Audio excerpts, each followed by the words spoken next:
Hello, aujourd'hui je vais vous parler de mes positions et de l'allocation géographique par rapport à l'allocation sectorielle, les avantages les énormes avantages des secteurs et les gros inconvénients des indices boursiers. Donc le SP500 il est divisé en 11 secteurs.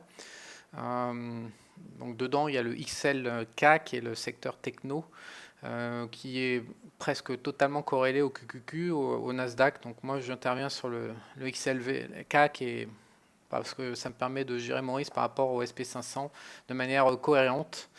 Donc, en dehors de l'indice boursier, mais j'interviens vraiment sur cet indice boursier parce que, en fonction des autres marchés, parce que j'estime que tout est interconnecté, les marchés des devises, les marchés des taux, même l'or, même si je le flingue parce que c'est la manière dont c'est utilisé, mais l'or est extrêmement important à mon sens. C'est lui qui price la valeur de la rente boursière, donc c'est capital. L'or est bien plus important pour moi que le TLT, l'ETF sur les taux à 20 ans aux États-Unis. En tout cas, dans ma stratégie perso d'allocation générale d'actifs. Le seul truc que je veux faire remarquer par rapport aux indices boursiers, c'est que je fais absolument aucune analyse fondamentale, mais vraiment aucune, parce que ça revient à comparer, quand on commence à s'amuser à comparer les indices boursiers entre eux, ça n'a ni queue ni tête, à moins que les indices soient cohérents au niveau des pondérations sectorielles, mais la plupart du temps, ça ne l'est pas. On sait par exemple, je sais pas, à Taïwan, c'est l'électronique, comme l'indice de la Corée du Sud. Dans Taïwan, il y a beaucoup de semi-conducteurs, je crois. On sait que l'Allemagne, c'est les valeurs industrielles. On sait que le marché américain, il crée de la valeur avec la techno. La Chine, c'est du service et de la consommation. Donc ces secteurs ne sont pas pricés de la même manière. Donc je voudrais juste vous montrer. Donc ça, c'est l'indice chinois. Donc on dit souvent que la Chine actuellement est sous-évaluée. Et les gens attendent. Voilà, on dit, regardez, le marché américain a gagné 235%, l'indice chinois depuis 2008, sur 10 ans, depuis 2009, a gagné que 42%. Après, généralement, ce qu'ils font, c'est qu'ils publient des tableaux de genre. Donc, ils comparent les price to book, donc avec les prix sur la valeur de l'indice boursier chinois et de l'indice américain, le SPY contre le FXI, en termes de ratio financier, que vous avez déjà entendu parler. Je ne sais pas, même pas comment on dit en français d'ailleurs. Bon, le price to book, le prix par rapport aux ventes, au chiffre d'affaires des entreprises, le prix par rapport au cash flow, la rentabilité des dividendes et le prix par rapport aux prospective earnings, c'est le forward EPS, le TTM, donc à 12 mois. Et donc on dit, regardez, les écarts, les espoirs de gains sont 47% moins chers en Chine qu'aux États-Unis. Le price to book est 61% moins cher, 45% pour le prix par rapport au chiffre d'affaires et 62% moins cher le prix par rapport au round de cash flow. Et ça rapporte 3% contre 2% aux États-Unis, dividendes, donc c'est 54% plus rentable. Voilà. Donc ces tableaux-là, ils sont sympas, mais il y a un souci. D'abord, ces personnes attendent depuis, comme vous pouvez voir, très longtemps que la corrélation entre le SP500 et puis l'indice chinois se remette en place et c'est pas mis en place. Et donc moi, des paris qui durent comme ça, qui merdouillent pendant des années, on m'explique non, mais c'est sous-évalué, c'est sous-évalué. Personnellement, je comprends pas.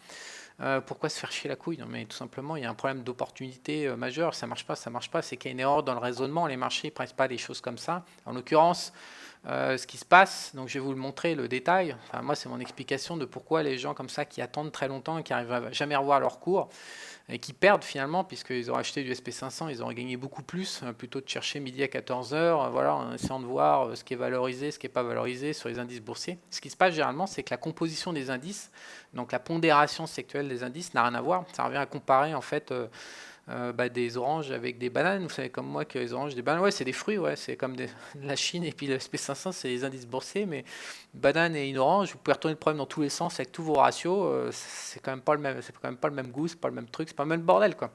Et donc quand vous ouvrez la pondération, voilà, de MSCI, j'essaie de vous le grossir pour que vous puissiez voir. Quand vous ouvrez la pondération de MSCI de l'indice chinois, vous découvrez quoi? Vous découvrez que le secteur de la communication fait 26%, le secteur de la consommation courante fait 22% et les financials font 22%. Et surtout, le truc le plus important, c'est l'information technologie, donc la techno fait 3%. Évidemment, si vous prenez donc grosso modo, le secteur chinois, il n'y a pas de techno dedans, c'est que de la consommation, voilà, et de la banque. Et le troisième, en plus, c'est le real estate, 6%, sachant qu'aux États-Unis, le real estate, c'est 2%, même pas, c'est rien du tout.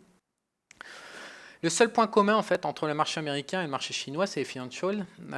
C'est ça, je crois que de mémoire, ça fait 15% SP500 et là, ça fait 22%. Pour le reste, on est en train de comparer des oranges avec des bananes et ça marche pas des masses, comme vous pouvez le voir quand vous regardez les prix.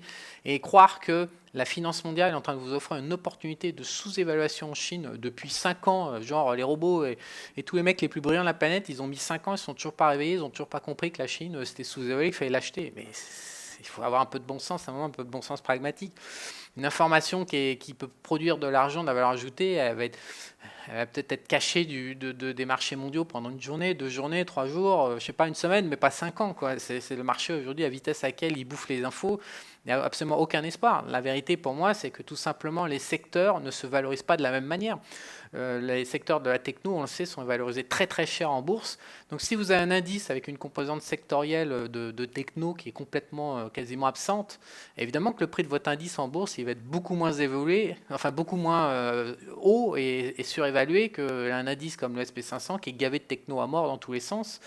Voilà, donc, et surtout, en fait, ce qui est assez amusant, c'est que le SP500, les 3 premiers secteurs, les 3 premières pondérations sectorielles, c'est la techno, donc là ça fait 3% en Chine, la santé, là ça fait même encore moins que la techno, mais toujours 3%, et ensuite la finance. Voilà, donc grosso modo sur 50% de la pondération sectorielle avec 3 secteurs du SP500, et ça n'a quasiment rien à voir, et de la finance, on sait que ça se valorise pas cher du tout en bourse. Voilà, et la consommation et les services, ça ne se valorise pas très cher non plus. Donc il y a un énorme écart de conception dans les indices. Donc arriver derrière et faire des comparaisons et commencer à monter des stratégies de rotation sectorielle, pour moi ça n'a aucun sens. Après, certains y trouvent du sens et derrière, ils attendent la plupart du temps. J'espère certains perdent, d'autres non, mais moi, je ne touche pas à ça en fait. Je fais juste du secteur. Donc, je fais du SP500 par rapport à d'autres classes d'actifs comme l'immobilier, les taux. Mais les taux et l'immobilier sont extrêmement corrélés. Mais les devises, il y a différentes logiques économiques, mais pas du tout par rapport à la Chine, l'Allemagne. Donc, encore une fois, l'Allemagne qui est gavée d'industrie ou les industriels électroniques, les Samsung et compagnie en Corée, et le Japon, voilà, les valeurs exportatrices du Japon, tout ça, je ne compare pas du tout. Je préfère comparer directement au niveau du secteur. Donc, je vais vous donner maintenant mes positions sectorielles. Alors actuellement, les marchés haussiers sur les États-Unis sont très très très concentrés en secteur. On en a 3-4, on a 2-3 secteurs principaux et puis quelques sous-secteurs. Donc personnellement, je suis sur le secteur de la consommation courante. Le TF, le code c'est XLY. C'est un secteur qui merdouillait en fait pendant toute la hausse du début de l'année, janvier-février. Ça merdouillait et puis au mi-mars, il s'est complètement réveillé. Et il s'est mis à vraiment créer de la valeur. Donc il manquait un peu de vitesse, mais il y a moyen de faire quelques opérations. Alors, c'est pas des gros gains, mais c'est une régularité qui est assez sympa, c'est assez lisible. Sinon, dans le SP500, vous avez bien sûr le secteur de la technologie qui, lui, est d'une propreté totale. Voilà, ça fait donc 4 mois bientôt qu'il pédale nickel dans sa droite de tendance. Donc pareil, le secteur de la techno, je vais vous dire après pourquoi, ce qui se passe, ça ralentit un petit peu. Et c'est un gros pourvoyeur de la hausse sur le marché américain. Donc c'est vraiment un secteur incontournable. Qu'est-ce que j'ai d'autre? Donc généralement je fais aussi du software, mais le software il a complètement ralenti. Voilà, on le voit bien d'ailleurs depuis un mois. Donc là je suis plus dessus, mais avant il gazouillait vraiment assez fort depuis le début de l'année, très fort même. Et puis là, c'est un peu en retrait. Donc, il y a la communication. La communication qui est là. Hop. Alors, ce secteur, c'est le dernier sur la liste. Il a démarré qu'en avril, lui. Donc là, il est en train de pousser. Donc, on n'a pas énormément de recul dessus parce que c'est un secteur qui a été créé il y a moins d'1 an par Standard & Poor's. Mais c'est un secteur maintenant qui est rentré vraiment en tendance haussière. Je suis pas dessus, hein. Pour l'instant, j'ai de la techno, j'ai la consommation courante et surtout le secteur qui cartonne, c'est les semi-conducteurs. Donc ça, c'est vraiment un gros pourvoyeur de hausse. Donc c'est assez volatile. C'est probablement l'un des secteurs les plus volatiles avec la biotech. Il y a des écarts corrects, beaucoup plus que les secteurs principaux. Mais c'est surtout l'avantage, c'est que les gens, les investisseurs, on voit bien, c'est en train de bourrer quand le SP500 stagne ou se cherche. Le semi-conducteur est capable vraiment de, comme c'est une approche mondiale, il est vraiment capable de déclencher des tendances un peu en décorrélation de l'aspect 500. Donc c'est vraiment un secteur que j'apprécie beaucoup. Donc je suis dessus actuellement, évidemment, avec la hausse qu'il y a. C'est impossible de la rater. Ça fait maintenant, elle a plus de 2 semaines d'âge. Elle est nickel, en heure par heure. Là, encore une fois, le graphique est. On se pose jamais de questions. Tous les jours, on ouvre quasiment et on gagne du pognon. On appelle ça un ATM. On rentre la carte bleue et pouf. Aujourd'hui, on est plus haut là. C'est plus de 24 pendant que le SP500 il fait 0,14. Voilà, c'est vraiment de la balle quoi. Euh, un secteur qui se déplace actuellement très vite, pareil, qui a 2 semaines à peu près d'âge et qui pousse très très fort pour le coup là-dessus. Ça permet vraiment de faire des super gains puisqu'on a quasiment 10% de hausse sur le mois. C'est le secteur du shipping, l'ETF, le code c'est SEA.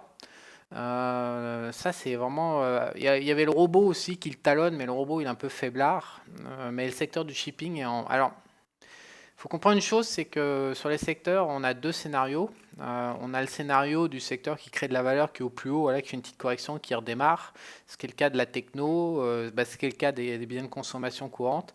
Le shipping, typiquement, c'est vraiment un secteur qui s'est croûté grave. On le voit sur 2 ans, là, même sur 3 ans, c'est même sur 4 ans. C'est vraiment un secteur qui est en très forte baisse, donc en destruction de valeur absolue. On est quand même passé de 13 à 3, quoi, donc il y a 80% de baisse. En revanche, dans les baisses, il y a des petites périodes. Il y a des petites périodes de, moi, ce que j'appelle de recovery. Donc pour moi, j'ai vraiment switché les marchés en deux. Il y a ceux qui créent de la valeur en tendance haussière, et puis ou en tendance baissière d'ailleurs, donc qui détruisent la valeur. Et il y a les marchés recovery, c'est-à-dire qui sont en baisse et qui rebondissent. Alors ça peut être un retournement, comme ça peut être juste une recovery dans le marché baissier, mais il y a des moments, voilà. Donc des recoveries, ça peut durer plusieurs semaines, et ça peut donner vraiment lieu à des opportunités d'achat, alors qu'on est encore une fois en tendance baissière à long terme. Des belles opportunités d'achat, c'est des espèces de réactions super violentes. Il est assez régulièrement possible de gagner 5 à 10%. Avec une visibilité certaine. Je rappelle que pourquoi je fais du secteur, parce que les valeurs, c'est beaucoup plus casse-gueule. On est vraiment toujours en permanence à la merci d'un mec qui ouvre sa gueule, un PDG, un machin, une grève, un produit qui est désactivé, qui perd un agrément, enfin du chaos pur, c'est incontrôlable. Et il y a de la volatilité quand même assez forte sur les actions. Donc les paniers de titres et paniers de valeurs, ça donne des secteurs, et ces secteurs, les risques un peu chaotiques sont gommés au profit d'un risque plus macroéconomique, beaucoup plus lisible. Donc pour moi, la meilleure opportunité, ça reste quand même les secteurs aujourd'hui. Donc typiquement, on le voit avec le shipping, une belle recovery.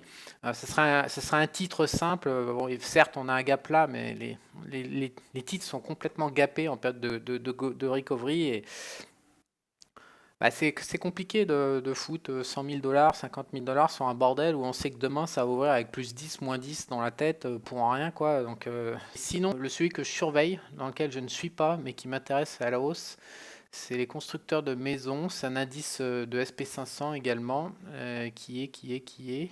Excusez-moi, voilà, le voilà. Donc le home builder. Il est en train de monter, il est un peu retourné, clairement, depuis 10 jours, depuis moins de 2 semaines. Ça manque vraiment de vitesse, mais là, comme ça, on pourrait. Il est sur le plus haut, il est sur le plus haut, il est au plus haut si je monte le graphique daily. Il est vraiment au plus haut depuis 6 mois maintenant. Voilà, donc il est bien, bien orienté, il est en train de casser sur les. Voilà. Il est intéressant, mais ça manque encore un petit peu de peps, mais c'est probablement le prochain secteur que je vais acheter pour du court terme. Donc généralement ce que je fais, c'est qu'en face des secteurs haussiers, je balance avec du secteur baissier. Parce que je suis parti des gens qui ont envie de. J'ai déjà assez d'emmerdes comme ça dans mes nuits. Mes nuits sont assez agitées. Je dors très très mal depuis 45 ans à cause de ma naissance et d'autres saloperies de mon enfance. Donc si je me rajoute du stress des marchés, je vais plus jamais dormir. Donc généralement ce que je fais, c'est que j'équilibre mes positions haussières avec des positions baissières en face. Comme ça, s'il y a un accident dans les deux sens, je prends moins cher, je gagne moins, mais je retombe quasiment tout le temps sur mes pattes. On appelle ça une stratégie delta neutre. La seule chose que je m'autorise, vous avez mes positions ici, là voilà sur Interactive Brokers. La seule chose que je m'autorise, c'est des positions, encore une fois, du SP500 contre les autres classes d'actifs quand il y a des signaux qui sont assez clairs. Mais sinon, en dehors de ça, j'essaye d'équilibrer en delta neutre en fonction de la situation des marchés, si ça s'y prête ou pas. Mais la plupart du temps, quand il n'y a pas une très très forte tendance haussière ou baissière, la plupart du temps, on peut équilibrer avec des paris haussiers et baissiers. Et il arrive d'ailleurs très régulièrement de gagner à la fois à la hausse et à la baisse, ce qui est le kiff. C'est vraiment la jouissance absolue de se dire que le marché monte ou qu'il baisse. C'est comme avec les options. Je suis assez adepte des stratégies qui permettent de gagner à la hausse et à la baisse et d'arrêter de se prendre la tête sur est-ce que le marché va monter ou descendre. Moi, ça me prend la tête. Je trouve ça assez pénible, c'est amusant, mais je préfère utiliser les stratégies delta neutre ou partiellement delta neutre de manière à avoir une exposition aux deux sens et finalement de m'en branler, quoi. Un petit peu ou régulièrement, je m'en branle complètement de mes positions. Voilà, je sais que c'est sous contrôle. Donc je vais vous montrer les positions baissières sur les secteurs, parce qu'il y a toujours des opportunités. Malgré une forte hausse, comme je viens de vous montrer sur la techno et sur le SP500, il y a toujours des secteurs pour qui ça ne va pas. Alors à la baisse, je vous montre d'abord un truc que j'ai pas, parce que je m'interdis plus ou moins d'y aller, c'est les matières premières. Donc actuellement on a du cacao, je crois qu'il se fait non, le cacao il était en forte hausse, c'est le gaz et puis le palladium qui se font démonter. Donc le palladium, il faut remonter un petit peu, c'était fin mars. Il s'est pris une énorme claque après une belle tendance haussière qui durait depuis 6-8 mois. On est passé de 150 à 120, donc ça fait quand même une claque à plus de 20% en 2 semaines. Et puis maintenant il merdouille en correction latérale. Faudrait pas, Ça serait pas très surprenant d'ailleurs, les indicateurs de vitesse que j'ai, tous les rankings, les machins, ça serait vraiment pas surprenant qu'ils reprennent sa tendance baissière et qu'ils finissent plus bas dans les semaines qui viennent. Mais moi, je touche pas aux matières premières, aux comos. Même, il y a un secteur comme le lithium par moment qui a des belles tendances, mais tous ces secteurs qui sont dépendants comme ça, c'est pas de la macro en fait, c'est juste de la demande, l'offre et la demande sur les marchés mondiaux. C'est les industries qui sont en amont. Je trouve que c'est compliqué je me trouve trop dépendant au niveau du risque. Mais le palladium, il est en tête des classements baissiers. Donc dans le même genre, on a le gaz en ce moment. J'essaie le gaz qui est là, qui est orienté vraiment à la baisse. On le voit d'ailleurs qui est en train d'accélérer. Alors lui, pour le coup, il a cassé. Et il est vraiment en train de déclencher, à mon avis, une accélération baissière, une nouvelle tendance baissière. Donc voilà, c'est propre, hein. On a une belle tendance baissière qui dure depuis maintenant plus d'un mois et demi. Mais c'est le bordel, voilà. On retrouve typiquement les matières premières. Moi, c'est pour ça que j'y touche pas. Comme je dis, les gaps, c'est comme les valeurs. Voilà, des gaps dans tous les sens. Ça ouvre Alors, on enchaîne 3 gaps baissiers d'affilée, un gap haussier, voilà, un gap haussier, gap baissier, machin. C'est pour les jeunes qui ont plein de testostérone dans les burnes et qui veulent en découdre. Moi, trop énervé ce truc-là. Donc ça, c'est vraiment les principales baisses. Sinon, ce qui se passe, c'est que dans l'SP500, on a vraiment le secteur de la santé qui va pas bien du tout. Donc si je vous le montre. Donc il est en train de bien partir à la baisse. Il est au plus bas en fait, après avoir stagné. Mais surtout ce secteur de la santé, dans toute la remontée, il a merdouillé complet. Il n'a pas du tout. Là, on a un graphique haussier, mais le truc fait 10% pendant que le SP500 fait 20-25 et que la techno fait 30-35. Les softwares, je crois, ils ont fait 35% et la santé a gagné que 10. Donc clairement, la santé, il y a un souci. Je ne sais pas lequel c'est. Je vais montrer après les outils fondamentaux que j'utilise pour les secteurs, mais la santé va pas bien. Alors ça, c'est le secteur SP500, c'est global, mais à l'intérieur du secteur de la santé, on a des sous-secteurs, et il y en a un qui est intéressant sur lequel je suis short parce que ça fait un certain temps qu'il merdouille, surtout il est super propre.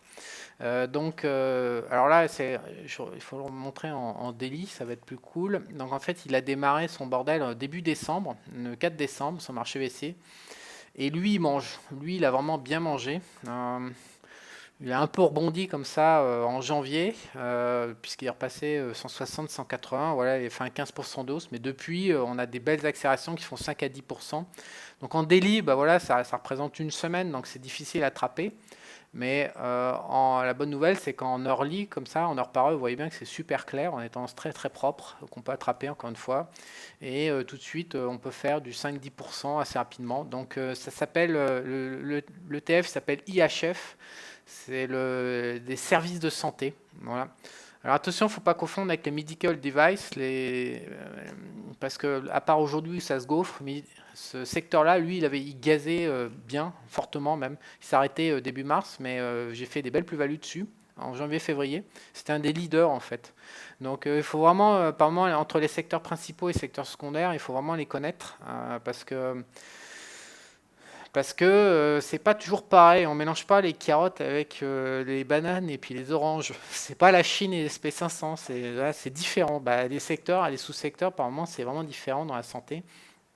Donc, dans la santé, on a donc les services de santé qui se gaufrent. Je suis short là-dessus, donc voilà. Je gagne aujourd'hui, oui, je gagne. C'est compliqué de perdre avec moins 4,57% de baisse aujourd'hui. Alors ensuite, on a la pharma que je surveille, mais je suis pas dedans. Bah oui, j'avoue. Mais voilà, une configuration comme ça, j'appelle pas ça de la baisse. J'appelle ça un range horizontal, un sideways. Donc je suis pas dedans. Donc effectivement, on a une patte baissière. On est peut-être en train d'enclencher un mouvement baissier, que sais-je.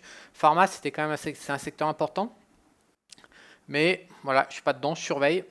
Et mon deuxième short, en fait, c'est la marijuana. Ça, en ce moment, le TF, il s'appelle MJ. Voilà, on a une belle tendance baissière. Ça fait maintenant 3 semaines qu'elle est là. La vitesse est correcte, ça manque un petit peu de patate pour faire du 10%, mais je suis sûr que c'est un secteur, je suis encore en position et je suis sûr que je vais prendre 5% de gain au moins là-dessus. Voilà, donc short marijuana, qu'est-ce que j'ai? Donc short service de santé, acheteur de biens de consommation, acheteur de techno, acheteur de semi-conducteurs, acheteur de SP500. Le SP500, je ne suis pas sûr de porter. Alors pour finir, en fait, l'intérêt des secteurs, c'est que donc à FactSet, voilà ça, FactSet, qui est un organisme qui traque les, le consensus des EPS, donc des prévisions de bénéfices pour les secteurs, pour les 11 secteurs principaux du SP500 et pour le SP500. Qui permet de comparer donc, le consensus qui était fait en décembre 31 par rapport après le consensus en avril 2012. Excusez-moi, en avril, le 12 avril en fait. Et puis on a des consensus pour le deuxième, le troisième, le quatrième trimestre à horizon 1 an. Et en fait, en fonction, on s'aperçoit que assez rapidement, les variations des secteurs tiennent vraiment compte des espoirs de profit, mais c'est surtout la tendance. C'est-à-dire, quand on voit la santé qui ne va pas bien, comme par hasard, on est à 3,8 pour le consensus du Q1, on est à 2,4 pour le consensus du Q2, donc on a une réduction. Comme par hasard, le secteur ne va pas bien. On a parlé tout à l'heure de la communication, on est à 1,7 en Q1, on est à 3 en Q2, donc on voit bien que là, il y a une progression. Les espoirs de gains, en fait, c'est les espoirs et les déceptions de gains qui impactent énormément les secteurs, plus que les niveaux réels. Donc on a vu que la techno avait ralenti très fortement et on voit bien qu'en fait c'est stable d'un trimestre 1 à un trimestre 2. Quand on regarde les hausses, par exemple, on a la finance en ce moment qui est en train de remonter, mais pas assez fort pour être dans mon approche. Mais on voit bien que la finance était à 4,1 et là on a 2,7 sur les anticipations positives, il y a une réinversion. Pareil, j'ai dit tout à l'heure que j'étais acheteur sur les biens de consommation courante, on était à 6,1 et là on est à 2,4, donc on voit bien qu'on a une inversion. Des espoirs de gains. Donc les espoirs de gains sont quand même fondamentaux sur les secteurs et ils expliquent, disons que moi je tiens toujours compte comment dire, je me décide qu'en fonction de critères techniques, mais les critères techniques permettent toujours pas d'avoir la big picture et de comprendre tout ce qui se passe et il faut vraiment mixer ça avec une approche avec des métriques plus fondamentaux, plus financiers. Et ce qui intéresse les gens, c'est combien de pognon vont gagner. La bourse, c'est jamais qu'une rente. La bourse, c'est vraiment qu'un mécanisme, un marché pour pricer la valeur d'une rente à venir. Et donc sur les actions, c'est un peu compliqué. Sur les indices, encore une fois, c'est un peu compliqué, mais sur les secteurs, au moins, c'est assez cohérent, c'est assez homogène. Donc c'est mon outil principal pour contrebalancer l'analyse technique que de suivre les niveaux anticipés par les analystes des futurs profits sectoriels consolidés. Voilà. Avec ça, ça permet d'y voir relativement clair. C'est-à-dire qu'en fait, pour vous le faire concrètement, si j'ai un signal short alors que je vois qu'il y a des espoirs de gain en amélioration d'un trimestre à l'autre, je ne vais pas y aller en fait. Je vais prendre les signaux que acheteurs par rapport aux tendances fondamentales pour que les deux matchent.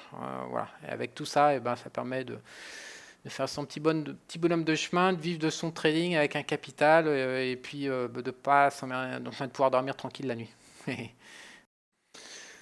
Donc les outils à utiliser en dehors de FactSet, moi j'utilise le Pro Time. J'ai la version Premium parce que les historiques en heure par heure sont vraiment plus complets et les fonctions de screening et les palmarès, ils ont des palmarès qui ont été fortement améliorés, qui sont assez utiles.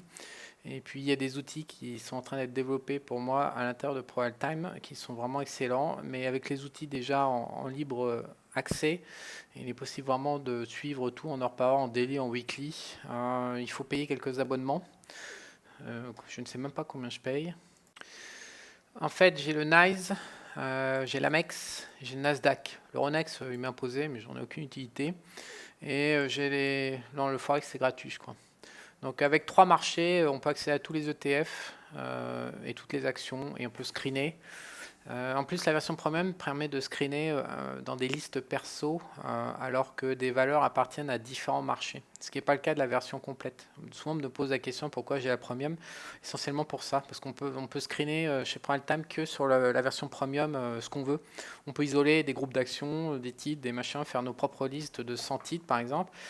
Et on peut derrière extraire de ces listes bien ciblées ce qu'on veut, ce qui n'est pas du tout le cas de la version complète. Voilà. Je vous dis à bientôt.